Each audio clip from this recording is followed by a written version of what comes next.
Cerdas, coba kalian amati gambar Dayu yang sedang mengamati ikan hias di akuariumnya. Dayu senang melihat ikan-ikan di dalam akuarium berenang ke sana kemari. Dayu memperhatikan saat mulut ikan-ikan itu terbuka dan menutup, seolah-olah ikan-ikan itu selalu menelan air. Dayu bertanya-tanya, apa yang dilakukan ikan-ikan itu? Sahabat cerdas, untuk memudahkan kita dalam memahami dan mengingat isi bacaan, kita dapat menuliskannya dalam bentuk peta pikiran. Sekarang mari kita membuat peta pikiran atau mind map pada bacaan Dayu dan ikan hias. Perhatikan peta pikiran berikut ini. Siapa yang memelihara ikan hias? Yang memelihara ikan hias adalah Dayu. Apa nama jenis ikan hias yang dipelihara?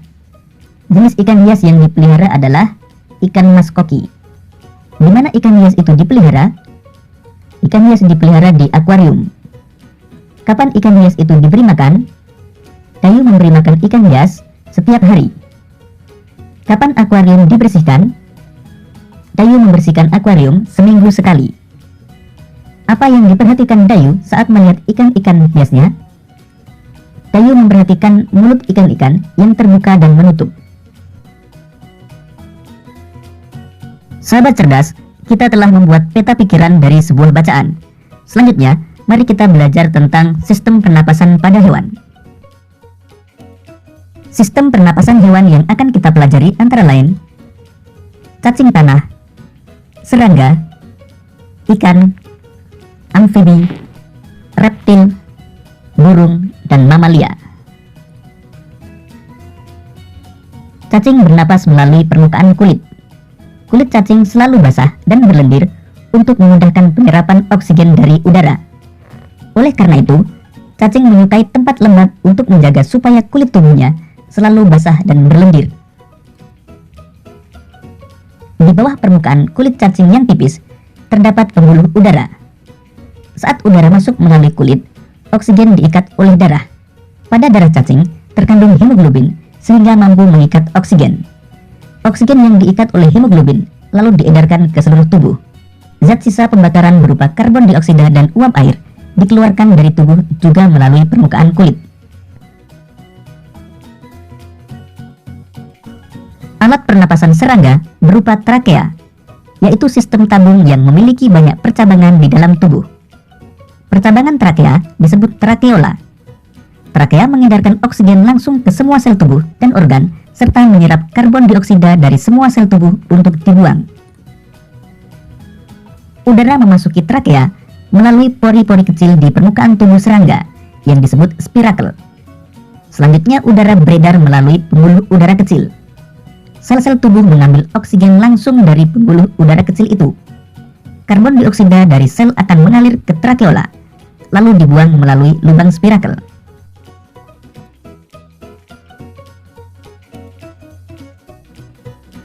Ikan bernapas dengan organ khusus mirip saringan yang disebut insang. Insang membentuk lembaran tipis berwarna merah muda dan selalu lembab. Insang terdapat tepat di belakang rongga mulut pada kedua sisi kepala ikan. Biasanya insang dilindungi oleh selaput atau rangka yang disebut tutup insang atau operculum.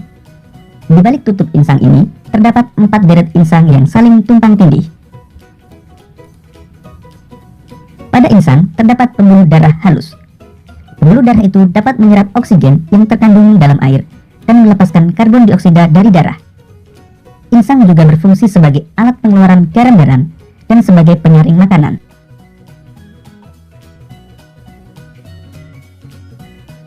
Proses pernapasan ikan terjadi dengan cara membuka dan menutupnya mulut bergantian dengan membuka dan menutupnya insang. Proses pernapasan ikan terdiri dari 2 tahapan, yaitu inspirasi dan ekspirasi. Pada tahap inspirasi, mulut ikan membuka dan tutup insang menutup, sehingga air masuk ke dalam rongga mulut. Sedangkan pada tahap ekspirasi, mulut ikan menutup dan tutup insang membuka, sehingga air mengalir keluar dan terjadi pertukaran gas. Berikut ini gambar yang menunjukkan tahap inspirasi dan ekspirasi pada ikan.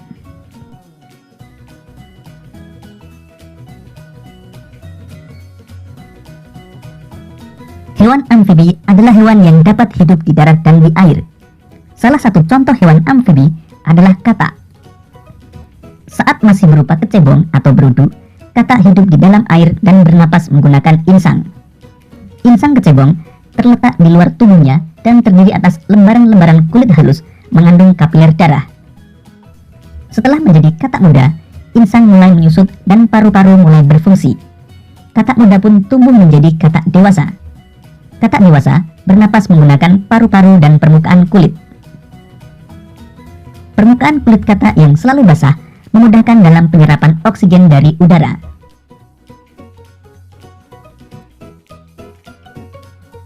Hewan yang termasuk jenis reptil diantaranya ular, kadal, cicak, buaya, dan biawak.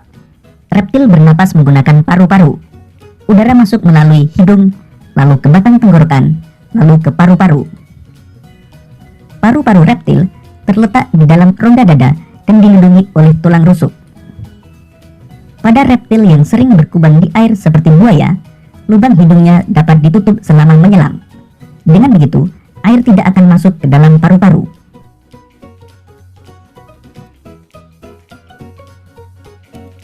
Burung bernapas dengan sepasang paru-paru dan kantong udara. Burung menghirup udara sebanyak-banyaknya saat tidak terbang. Sebaliknya, saat terbang burung tidak menghirup udara. Udara dihembuskan dari kantong udara ke paru-paru. Kantong udara burung berfungsi sebagai tempat penyimpanan udara. Saat tidak terbang, burung menghirup udara sebanyak-banyaknya. Udara yang dihirup itu kemudian disimpan dalam kantong udara. Saat terbang, burung tidak menghirup udara, melainkan mengambil dari kantong udara.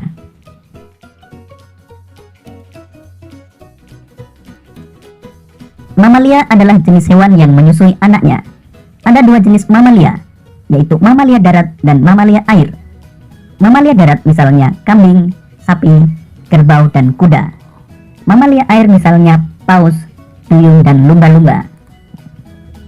Mamalia bernapas menggunakan paru-paru. Alat pernapasan mamalia darat terdiri atas hidung, pangkal tenggorok, batang tenggorok, dan paru-paru. Pada mamalia air, hidungnya dilengkapi dengan katup. Saat mamalia tersebut menyelam, katup akan menutup. Sebaliknya, saat mamalia tersebut muncul ke permukaan air, katup terbuka. Saat itulah mamalia air tersebut akan menghirup oksigen serta mengeluarkan karbon dioksida dan uap air. Pada pembelajaran sebelumnya, kita telah belajar tentang sistem pernapasan hewan. Pada kesempatan kali ini, kita akan belajar tentang sistem pernapasan manusia. Manusia bernapas dengan menghirup oksigen dari lingkungan dan menghembuskan karbon dioksida ke lingkungan. Organ pernapasan manusia terdiri dari hidung, tenggorokan, dan paru-paru.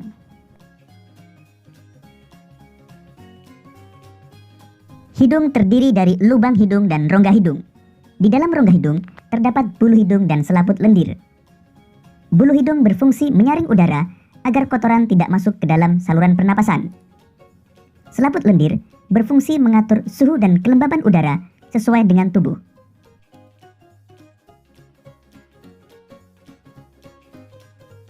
Tenggorokan merupakan saluran yang dilewati udara dari hidung menuju paru-paru. Tenggorokan terdiri dari faring, laring, trakea, dan bronkus. Faring merupakan persimpangan antara saluran pernapasan pada bagian depan dan saluran pencernaan pada bagian belakang. Laring atau tekak terdapat di bagian belakang faring. Laring terdiri atas 9 susunan tulang rawan berbentuk kotak.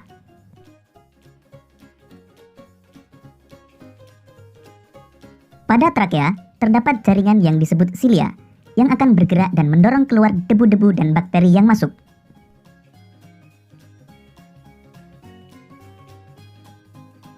Bronkus merupakan percabangan dari trakea, serta terdiri atas bronkus kiri dan bronkus kanan.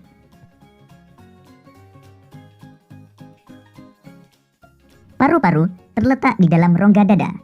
Di dalam paru-paru, bronkus akan bercabang menjadi bronkiolus. Bronkiolus bercabang-cabang lagi menjadi cabang yang lebih kecil dan halus, yang ujung-ujungnya membentuk suatu kantong yang disebut alveolus. Alveolus berfungsi sebagai tempat pertukaran oksigen dan karbon dioksida.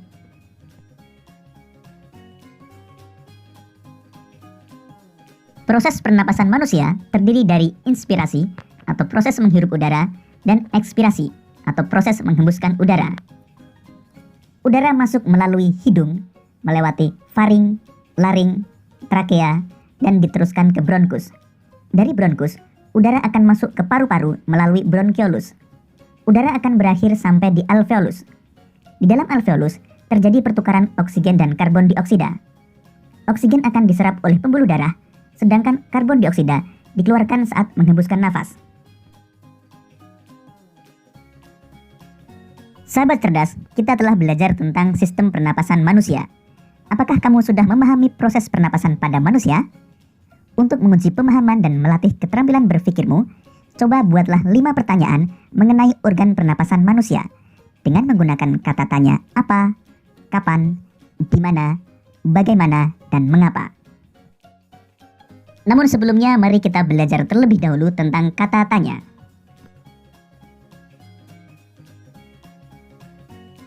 Kata tanya adalah kata yang digunakan dalam membuat kalimat tanya. Kata tanya terdiri dari apa, di mana, kapan, siapa, mengapa, dan bagaimana.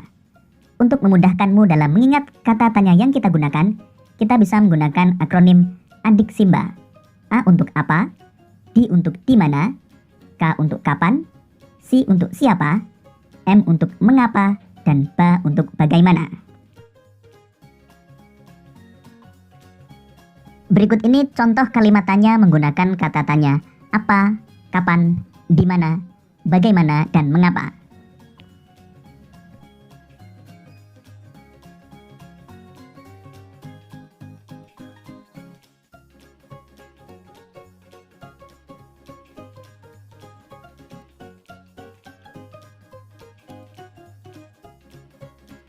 Sahabat cerdas, kamu telah memahami tentang organ pernapasan manusia dan cara manusia bernapas. Dalam kehidupan sehari-hari, kadang kita melakukan kegiatan yang menuntut kita agar dapat mengatur irama napas, seperti bernyanyi. Pengaturan napas sangat penting dalam bernyanyi. Jika napas kuat, maka suara yang dihasilkan juga kuat. Selain memiliki suara yang kuat, memahami nada juga sangat penting agar kita dapat menyanyikan lagu dengan benar. Salah satu unsur dari lagu adalah tangga nada. Apakah tangga nada itu? Untuk memahaminya, simaklah penjelasan berikut ini. Tangga nada merupakan urutan nada yang disusun secara berjenjang. Misalnya, do, re, mi, fa, sol, la, si, do. Dalam seni musik, ada jenis tangga nada diatonis. Tangga nada diatonis terdiri atas 8 nada. Tangga nada diatonis dibagi lagi menjadi 2 jenis tangga nada, yaitu tangga nada diatonis mayor dan tangga nada diatonis minor. Tangga nada diatonis mayor adalah tangga nada diatonis yang susunan nada-nadanya berjarak 1, 1, setengah, 1, 1, 1, setengah. Berikut ini contoh tangga nada diatonis mayor.